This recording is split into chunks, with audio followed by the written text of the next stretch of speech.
Tamil media நேயர்களுக்கு அன்பு வணக்கம். இன்றைய நேர்காணலில் நம்முடன் இணைந்திருப்பவர் விடுதலை சிறுத்தை கட்சியின் மாவட்ட செயலாளர் திரு மன்னை ரமணி அவர்கள். வணக்கம் சார். வணக்கம். புதிதாக வந்திருக்க தாவேகா பாத்தீங்க அப்படின்னா விடுதலை சிறுத்தை கட்சியை வாக்குகளை பாத்தீங்கன்னா உடைக்கும் அப்படிங்கிற மாதிரி பார்க்கப்படுது. அதை எப்படி பாக்குறீங்க? விடுதலை சிறுத்தைகள் கட்சியை உடைப்பதற்கு எந்த கொம்பனாலும் முடியாது. ஏனென்றால் இந்த இயக்கம் என்பது விடுதலை சிறுத்தைகள் இயக்கம் என்பது தலைவர் எழுச்சி தமிழர் அவர்களால் உழைப்பால் உருவாக்கப்பட்ட இயக்கம். எழுச்சி தமிழர் அவர்களின் கருத்தியலால் உருவாக்கப்பட்ட இயக்கம். எழுச்சி தமிழர் அவர்களின் அறிவால் உருவாக்கப்பட்ட இயக்கம். எழுச்சி தமிழர் அண்ணன் திருமாவளவன் அவர்களுடைய வேர்வையால் உருவாக்கப்பட்ட இயக்கம் அது. இது கொள்கை அடிப்படையில், கோட்பாட்டின் அடிப்படையில், தத்துவத்தின் அடிப்படையில் உருவாக்கப்பட்ட ஒரு இயக்கம். நீங்க ஏதோ சினிமா கரிஸ்மாட்டிக்கை வைத்துக் கொண்டு, சினிமா ரசிகத்துவத்தை வைத்துக் கொண்டு உருவாக்கப்பட்ட இயக்கம் அல்ல. இது நீங்கள் தெளிவாக புரிந்து கொள்ள வேண்டும். நீங்கள் நடிகர் விஜயகாந்த் கட்சி தொடங்கிய போது எப்படி இந்த கட்சி எழுச்சி பெற்றது, நடிகர் விஜய் தொடங்கிய போது இந்த கட்சி எப்படி எழுச்சி பெற்றது, சரத்குமார் வந்த போது எப்படி எழுச்சி பெற்றது, இன்னும் பல தலைவர்கள் வந்த போது எப்படி எழுச்சி பெற்றதுன்னு பார்த்தோம். ஆனால் விடுதலை சிறுத்தைகளுடைய எழுச்சி முற்றிலும் மாறுபட்டது. இது மிக கரடுமுரடான பாதையில் பயணம் செய்து உருவாக்கப்பட்ட, கட்டி எழுப்பப்பட்ட ஒரு கோட்டை. இது நீங்க அந்த இயக்கத்தோடு எங்களை ஒப்பிடாதீர்கள். விடுதலை சிறுத்தைகள் கட்சிக்கு விஜயால் ஆபத்து என்றால் ஏன் அதிமுகவுக்கு விஜயால் ஆபத்து இல்லையா? திமுகவுக்கு விஜயால் ஆபத்து இல்லையா? பிஜேபிக்கு விஜயால் ஆபத்து இல்லையா? பாமகவுக்கு விஜயால் ஆபத்து இல்லையா? அமமுகவுக்கு விஜயால் ஆபத்து இல்லையா? மற்ற இயக்கங்கள் இருக்கக்கூடிய ரசிகர்கள் எல்லாம் விஜய்க்கு ரசிகர்கள் கிடையாதா? மற்ற கட்சியில் சார்ந்த இளைஞர்கள் யாரும் விஜய் ரசிகர தலைவராக பார்க்கவில்லையா? அதுவெல்லாம் ஒரு மீடியா ஹைப். அதெல்லாம் நீங்க அப்படி பண்ணாதீங்க. விடுதலை சிறுத்தைகள் கட்சியில இருந்து ஒருவனை கூட உருவாக முடியாதுங்க. ஏனென்றால் விடுதலை சிறுத்தைகள் கட்சி அண்ணன் திருமாவளவனுடைய தத்துவத்தின் அடிப்படையில் உருவாக்கப்பட்ட இயக்கம். இது மிக சரியாக ஒரு நேர்த்தியாக தலைவருடைய அறிவை, ஆற்றலை, சிந்தனையை, தெளிவை புரிந்து கொண்டு இந்த கட்சியில் சேர்ந்து உழைத்துக் கொண்டிருக்கிற ஒரு பேராற்றல் கொண்ட போராளிகள் இந்த கட்சியில் இருக்கிறார்கள். இந்த விடுதலை சிறுத்தைகள் கட்சியிலிருந்து ஒருவன் போகிறான் என்று சொன்னால் அவன் தற்கூரியாகத்தான் இருக்க முடியும். அந்த அடிப்படையில் விடுதலை சிறுத்தைகள் கட்சியிலிருந்து வேறு கட்சியிலிருந்து விடுதலை சிறுத்தைகள் சேருவார்களே தவிர விடுதலை சிறுத்தைகள் கட்சியிலிருந்து போகுவதற்கு வாய்ப்பு இல்லை. ஏனென்றால் புரட்சியாளர் அம்பேத்கர் என்ன நினைத்தாரோ அதை அண்ணன் திருமாவளவன் பேசிக் கொண்டிருக்கிறார். அண்ணன் திருமாவளவன் பேசுகிற அரசியல் தான் சரி என்று தலித் மக்கள் அல்லாத, ஒடுக்கப்பட்ட மக்கள் அல்லாத, விளிம்பு நிலை மக்கள் அல்லாத, பிற்படுத்தப்பட்ட மக்களினுடைய நம்பிக்கையும் பெற்று அவர்கள் விடுதலை சிறுத்தையில் சாரையாக சேர்ந்து கொண்டிருக்கிறார்கள். எங்கள் இயக்கத்தில் சேர்ந்து கொண்டிருக்கிறார்களே தவிர எங்க இயக்கத்திலிருந்து யாரும் போகவில்லை என்பதை நான் தெளிவாக சொல்ல விரும்புகிறேன். இதனை உறுதிப்படுத்திக் கொள்ளுங்கள். விடுதலை சிறுத்தைகள் கிடைக்க முடியாது. ஓகே சார், இப்ப விடுதலை சிறுத்தை கட்சி வாக்கு விஜய் பிரிக்க முடியாது, உடைக்க முடியாதுன்னு சொல்றீங்க. அப்போ ஓகே, அப்போ அதிமுக, பிஜேபி நீங்க சொன்ன மாதிரி அவங்க வாக்குகளை உடைக்கும்னு நினைக்கிறீங்களா? அதுதாங்க. அதாவது கொள்கை இல்லாத, கொள்கை தெளிவு இல்லாத, கருத்தியல் இல்லாத, சிந்தனை இல்லாத, மண் விடுதலை தெரியாத, தமிழ் தேசியம் தெரியாத, பெண் விடுதலை தெரியாத, பாட்டாளி வர்க்க விடுதலை தெரியாத, இந்த அரசியல் எல்லாம் தெரியாத சினிமா மோகத்தில் போகக்கூடியவர்கள் போவார்கள் விஜய் பின்னாடி. இன்னும் எத்தனை நடிகர்கள் கட்சி தொடங்கினார்களோ அவர்கள் பின்னாடி போவார்கள். ஆனால் விடுதலை சிறுத்தைகள் கட்சி என்பது ஒரு கருத்தியல் கோட்டை. விடுதலை சிறுத்தைகள் கட்சி என்பது கொண்ட கொள்கையில் உறுதியை காட்டுவோம், தேவையெனில் கொள்கை செய்யாமல் புத்தியை மாற்றுவோம் என்று அந்த தேர்தல் களத்தில் புத்தியை தான் மாற்றிருக்கிறோமே தவிர எந்த இடத்திலும் சமரம் செய்து கொள்ளவில்லை. அம்பேத்கர் கொள்கையை விட்டுக் கொடுக்கவில்லை, பெரியார் கொள்கையை விட்டுக் கொடுக்கவில்லை, மார்க்சிய கொள்கையை விட்டுக் கொடுக்கவில்லை. பெண் விடுதலை நாங்கள் உரத்து பேசுகிறோம், தமிழ் தேசியத்தை உரத்து பேசுகிறோம், சாதியை எதிர்க்கிறோம், பார்ப்பனியத்தை எதிர்க்கிறோம், சனாதனத்தை எதிர்க்கிறோம். அந்த அடிப்படையில் இந்த மண்ணுக்கான, மக்களுக்கான தேவையை திருமாவளவன் பேசிக் கொண்டிருக்கிறார். எனவே அவர்களுடைய கருத்தை வலுப்படுத்த வேண்டும், கரத்தை வலிமைப்படுத்த வேண்டும் என்கிற அடிப்படையில் இளைஞர்கள் சேர்ந்து கொண்டிருக்கிறார்கள். அவர்கள் தான் போவார்களே தவிர விடுதலை சிறுத்தைகள் கட்சியில் யாரும் போக வாய்ப்பில்லை என்கிறேன். ஆனா இப்போ விஜய்க்கு வருகிற கூட்டம் எல்லாம் பாத்தீங்க அப்படின்னா இத்தனை வருடமாக அரசியல் அனுபவம் வாய்ந்தவர்களுக்கு வர்றதுக்கு நிகரா இருக்கே சார். விஜய் ஒரு சிறந்த நடிகர், நல்ல நடனம் ஆடக்கூடியவர், நல்ல பாடக்கூடியவர். நான் கூட அவர் நடனத்தை ரசிப்பேன், அவர் பாடலை ரசிப்பேன், அவர் படம் எனக்கு பிடிக்கும். ஆனால் நான் அவரை தலைவராக ஏற்றுக்கொள்ள முடியுமா? அவர் தலைவனாக நான் ஏற்றுக்கொள்ள வேண்டும் என்றால் சினிமாவிலே நினைத்தால் ஒரே நாளில் முதல்வராகி விடலாம், சினிமாவில் நினைத்தால் ஒரே நாளில் மருத்துவராகி விடலாம், சினிமாவில் நினைத்தால் ஒரே நாள் நீதிபதி ஆகி விடலாம், சினிமாவில் நினைத்தால் ஒரே நாள் துணைவேந்தர் ஆகி விடலாம், சினிமாவில் நினைத்தால் டிஜிபி ஆகி விடலாம், சினிமாவில் நினைத்தால் பிரதமராகி விடலாம். ஆனால் நிஜ வாழ்க்கையில் பிரதமராகி விட முடியுமா? முதல்வராகி விட முடியுமா? துணைவேந்தராகி விட முடியுமா? நீதிபதி ஆகி விட முடியுமா? சினிமா என்பது சினிமா என்ன? நடிப்பு, அவ்வளவுதானே. நடிகர்களை பிடிக்கும் அவ்வளவுதான். எல்லா கட்சியில் உள்ளவர்களும் விஜயை பிடிக்கும் அவ்வளவுதான். அதற்காக அவர் என்ன மண் விடுதலை பற்றி என்ன தெரியும், அவருக்கு பொருளாதாரத்தை பற்றி என்ன தெரியும், ஏகாதிபத்தியத்தை பற்றி என்ன தெரியும், இங்க இருக்கக்கூடிய பார்ப்பனிய கும்பல் சதிவேலை பற்றி என்ன தெரியும், இன்றைக்கு இருக்கிற டீலிமிட்டேஷன் மறுவரையை பற்றி என்ன கருத்து சொல்லியிருக்கிறார் அவர்கள், ஹானர் கில்லிங் ஆணவ படுகொலை பற்றி என்ன கருத்து சொல்லியிருக்கிறார், எதை பேச போகிறார் அவர்? காவிரி நதிநீர் பற்றி பிரச்சனை பற்றி பேச வருவதற்கான வாய்ப்பு இருக்கா அவருக்கு? இங்க நடக்கிற அடக்குமுறை ஒடுக்குமுறை பற்றி பேசுவதற்கு வாய்ப்பு இருக்கா? சமூக நீதி பாதுகாக்க அந்த அடிப்படையில் அவர் பாதுகாப்பு இருக்கா? தேசிய கல்விக் கொள்கையை கொண்டு வருகிறார்கள், இந்தியை திணிக்கிறார்கள், அதற்கு கருத்து சொல்ல வாய்ப்பு இருக்கா? என்ன பேச போகிறார்? விடுதலை சிறுத்தைகள் கட்சி மிக சரியான நேர்கோட்டில் பயணித்துக் கொண்டிருக்கிறோம். அந்த அடிப்படையில் நீங்கள் அவரை இவரோடு ஒப்பிடுவது, இது வந்தா ஒரு நடிகர் வந்தால் கூட்டம் கூடுவது என்பது யதார்த்தம் தானே. அதுல என்ன இருக்கிறது? ஒரு 10 பேர் நின்று கும்பலா பேசிக் கொண்டிருந்தால் ரோட்டில் போகக்கூடிய வேடிக்கை பார்க்கக்கூடிய வாய்ப்பு கிடைக்கும்.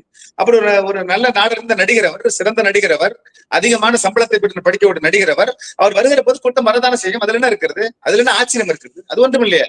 எங்கள் தலைவர் சாதாரண குடும்பத்தில் பிறந்த, ஏழை குடும்பத்தில் பிறந்த, எளிய குடும்பத்தில் பிறந்த, ஒரு அரசியல் பின்புலம் இல்லாத, பொருளாதார வலிமை இல்லாத எங்களுடைய தலைவர் ஒரே நேரத்தில் 15 லட்சம் பேரை கூட்டக்கூடிய வலிமை பெற்ற, கருத்தியல் வார்ந்த, இந்தியாவிலேயே புரட்சியாளர் அம்பேத்கருக்கு பிறகு கொள்கை வழியில், கோட்பாட்டின் அடிப்படையில் ஒரு தெளிவாக அரசியல் நேர்த்தியோடு பேசக்கூடிய ஒரு தலைவர், சாதாரண குடும்பத்தில் பிறந்த தலைவர் தொல்காப்பியர் திருமாவளவன் 20 லட்சம் பேரை கூட்டுகிறாரு. அது பெருமையா? அது வியப்பா? இது வியப்பா? 50 வயதுக்கு மேல் ஒருவர் கட்சி தொடங்குகிறார். எங்களுடைய தலைவர் கட்சி தொடங்கிய எப்போது? என்ன வயது? 29 வயசு என்னுடைய தலைவர் கட்சி தொடங்குற போது. எத்தனை ஆண்டு காலம் ஆயிடுச்சு? 40 ஆண்டு காலம் அரசியல் வாழ்க்கை. 40 ஆண்டு காலம் மக்களுக்காக உழைத்துக் கொண்டிருக்கிறார்.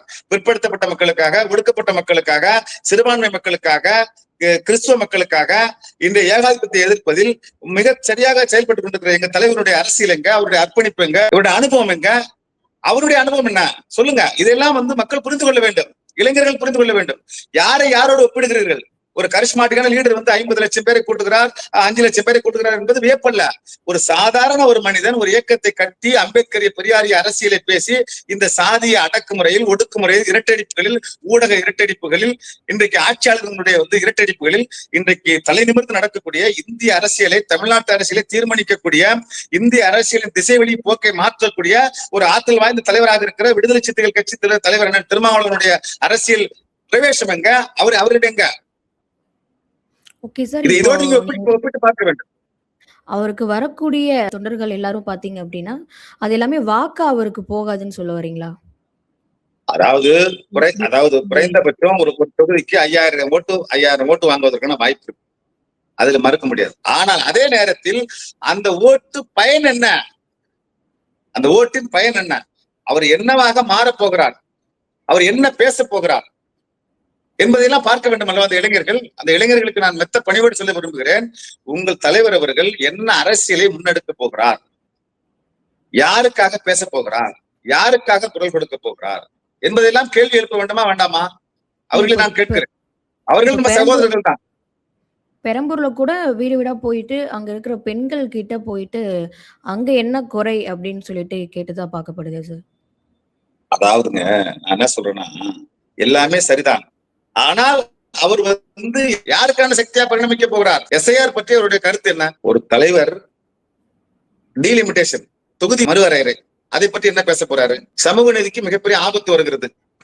அண்மையில பெரும்பான்மை அடிப்படையில இடபிள்யூஎஸ், எக்கனாமிக்கல் வீக்கர் செக்ஷன், பொருளாதாரத்தில் பின்தங்கிய சாதியில் முன்னேறியவர்களுக்கு, ஏழைகளுக்கு 10% இடஒதுக்கீடு சட்டத்துக்கு எதிரானது. அவருடைய கருத்து என்ன சொல்ல போறாரு? குறிப்பாக தென் மாநிலங்கள், தென்னிந்தியா பாதிக்கப்படுகிறது, அது குறிப்பா தமிழ்நாடு பாதிக்கப்படுகிறது. டீலிமிட்டேஷன் வந்தால், தொகுதி மறுவரையறை வந்தால், ஏற்கனவே 543 சட்டமன்ற நாடாளுமன்ற உறுப்பினர்கள் இருக்கிற போது 850 நாடாளுமன்ற உறுப்பினர்களுக்கான இருக்கைகளை தேர்வு செய்திருக்கிறார்கள். ஆனால் அதில் தோல்வி அடைந்திருக்கிறார்கள், அது வேறு. ஆனால் அவருடைய கருத்து என்ன? தமிழ் தேசியம் குறித்து அவருடைய கருத்து என்ன? சனாதன சக்திகளினுடைய இன்றைக்கு இருக்கிற அரசியல் குறித்து விஜயனுடைய கருத்து என்ன? இந்தி திணிப்பு, அவருடைய கருத்து என்ன? என்ன பேச போறாரு? இதுவெல்லாம் இருக்குல்ல மக்கள் மத்தியில். இதெல்லாம் கேள்வியா இருக்குல்ல உங்களுக்கு. ரசிகர்கள், அதாவது இளைஞர்களுடைய அந்த ஆரவாரத்தை நாம் ஒன்றும் செய்ய முடியாது. அவர்கள் புரிதல் இல்லாமல் விஜயை ஆதரிக்க நல்ல நடிகர், அதில் மாற்று கருத்தே இல்லை. ஆனால் அவர் முதலமைச்சராக போகிறேன் என்று சொல்லுகிறார். நான் இந்த மக்களுக்காக பேச போகிறேன். என்ன பேச போகிறார்? இது எல்லோரிடத்திலும் எழுகிற கேள்வி. விடுதலை சிறுத்தை நீங்க அப்படி பார்க்க முடியுமா? எதில் விடுதலை சிறுத்தைகள் நாங்கள் பங்கு பெறவில்லை? எந்த போராட்டத்தை முன்னெடுக்கவில்லை? நதிநீர் பிரச்சனையை முன்னெடுக்கவில்லையா? மீத்தேனை எடுக்கலையா? ஈத்தேனை எடுக்கலையா? சமூக நீதி ஆபத்து வருகிற போது நாங்க பேசலையா? ஏகாதிபத்தியத்தை எதிர்க்கவில்லையா? நாடாளுமன்றத்தில் குரல் கொடுக்கவில்லையா? பிற்படுத்தப்பட்ட மக்களுக்கான குரலா ஒழிக்கவில்லையா? நேற்றைய முன்தினம் கூட பிற்படுத்தப்பட்டவர்களுக்கான இடஒதுக்கீடை கொடுக்க வேண்டும் என்று எங்களுடைய மகத்தான மக்கள் தலைவர் டாக்டர் எழுச்சி தமிழ் தொல்காப்பிய திருமாவளவன் நாடாளுமன்றத்தில் பேசியதை பார்க்கிறீர்களா இல்லையா? எதற்காக நாங்கள் விடுதலை சிறுத்தைகள் பேசவில்லை? யாருக்காக பேசவில்லை? யாருக்காக குரல் கொடுக்கவில்லை? ஆசிரியர் போராட்டத்தில் முன்னர் நாங்கள் குரல் கொடுக்கவில்லையா? துப்புரவு பணியாளர்கள் பிரச்சனையில் நாங்கள் குரல் கொடுக்கவில்லையா? எத்தனை போராட்டங்கள் அரசு வீடுகள் எடுக்கிறார்கள், அது நாங்கள் முன்னெடுக்கவில்லையா? அது நாங்கள் கலந்து கொள்ளவில்லையா? எந்த பிரச்சனைக்கு விடுதலை சிறுத்தைகள் குரல் கொடுக்காமல் இருந்திருக்கிறோம்? அமைதி காத்திருக்கிறோம். எங்கள் தலைவர் கருத்து சொல்லாமல் இருந்திருக்கிறார், கண்டனம் தெரிவிக்காமல் இருந்திருக்கிறார், பிரச்சனை என்றால் ஓடி நிற்காமல் இருந்திருக்கிறார். ஆனால் பட்டியலின மக்களுக்கு, ஒடுக்கப்பட்ட மக்களுக்கு பிரச்சனை என்றால் யாரும் வருவதில்லை. ஆனால் விடுதலை சிறுத்தைகள் அனைத்து இடத்திலும் நாங்கள் பங்கு பெறுகிறோம். எங்கள் தலைவர் கண்டிக்கிறார், குரல் கொடுக்கிறார், பேசுகிறார். அப்படிப்பட்ட இயக்கத்தை இன்றைக்கு மக்கள் வரவேற்க முன் வந்திருக்கிறார்கள். திருமாவளவன் ஒரு சிறந்த தலைவர். அவர் தேவை. அவருடைய குரல் எல்லா இடத்திலும் ஒலிக்க வேண்டும். அவரை நாம் வெற்றி பெற செய்ய வேண்டும். அவர் தேர்வு செய்திருக்கிற, அவர் அறிவித்திருக்கிற தொகுதி வேட்பாளர்கள் வெற்றி பெற வேண்டும் என்று மக்கள் அவ்வளவு எழுச்சியோடு இருக்கிறார்கள். அந்த அடிப்படையில் தான் விடுதலை சிறுத்தைகளுடைய அரசியல் நகர்வு நடந்து கொண்டிருக்கிறது. நீங்கள் மற்ற கட்சியோடு எங்களை ஒப்பிடுவது அது தவறான ஒன்றாக நான் பார்க்கிறேன், சுட்டிக்காட்ட விரும்புகிறேன். ஏனென்றால் விடுதலை சிறுத்தைகளுடைய அரசியல் என்பது, களம் என்பது முற்றிலும் மாறுபட்ட களம். இந்த களத்தில் எவனும் பயணிக்க முடியாது. இந்த கட்சியை கிட்டத்தட்ட 25 ஆண்டுகால தேர்தல் அரசியல் நடத்துவதற்கு மிகப்பெரிய ஆளுமை வேண்டும், ஆற்றல் வேண்டும். ஓகே, அப்போ விஜய்க்கு எத்தனை தொகுதி வெல்வாருன்னு நினைக்கிறீங்க உங்க கணிப்புப்படி? நீங்க சொன்ன மாதிரி அவ்வளவு விஜய் சரிசமான வாக்கு வாங்குவார். வெல்வது என்பது கடினம். ஆனால் தொகுதிகள் வெற்றி பெறுவதற்கான வாய்ப்பில்லை. ஏனென்றால் ஏற்கனவே ஆண்ட கட்சிகள், அதிமுக ஒரு அணிக்கு தலைமை தாங்குகிறது, திமுக மதசார்பற்ற முற்போக்கு கூட்டணிக்கு தலைமை தாங்குகிறது. இப்ப திமுகவினுடைய மதசார்பற்ற முற்போக்கு கூட்டணி இந்த 5 ஆண்டு காலத்தில் ஆட்சி இருக்கிற போது 2 ஆண்டு காலம் கொரோனா தொற்றில் எதுவும் செய்ய முடியவில்லை. 3 ஆண்டு காலத்தில் திராவிட முன்னேற்ற கழகத்தின் சார்பில் நடைபெற்ற அந்த ஆட்சியில் மக்கள் நல திட்டங்கள், அது என்னென்ன திட்டங்கள் இருந்தாலும் அந்த திட்டத்தின் அடிப்படையில் இன்றைக்கு திமுக மீண்டும் வர வேண்டும். குறிப்பாக தமிழ் மாநில அரசு தமிழ் மாநில உரிமைக்காக பேசக்கூடிய ஒரு அரசாக இருக்கிறது, சமூக நீதியை பாதுகாக்கக்கூடிய ஒரு அரசாக இருக்கிறது. எனவே இந்த மண்ணையும் மக்களையும் பாதுகாக்கக்கூடிய ஒரு அரசு திராவிட முன்னேற்ற கழகம் என்பதை உணர்ந்திருக்கிறார்கள். அந்த அடிப்படையில் மதசார்பற்ற முற்போக்கு கூட்டணி வலிமையாக இருக்கிறது. அதுக்கு எதிரே இருக்கிற அணி அதிமுக, பிஜேபி இவர்கள் இருக்கிறார்கள். இந்த 2 அணியையும் தவிர்த்து விட்டு பிஜேபி நான் எதிர்க்கிறேன் என்று சொல்லி மறைமுகமாக சொல்லிவிட்டு பிஜேபிக்கு ஆதரவாக இருந்து கொண்டிருக்கிற நடிகர் விஜய் அவர்கள் எப்படி வெற்றி பெற வாய்ப்பு இருக்கும்? யார் வாக்களிக்க கூடும்? 100% என்றால் 50% ஒரு பக்கம், 50% ஒரு பக்கம் வச்சுக்கொள்ளுங்கள். அப்போ பெரும்பான்மையா கூட்டணியை ஆதரிக்கக்கூடிய, மதசார்பற்ற முற்போக்கு கூட்டணியை ஆதரிக்கக்கூடிய மக்களாக ஒரு அணி இருக்கிறார்கள்.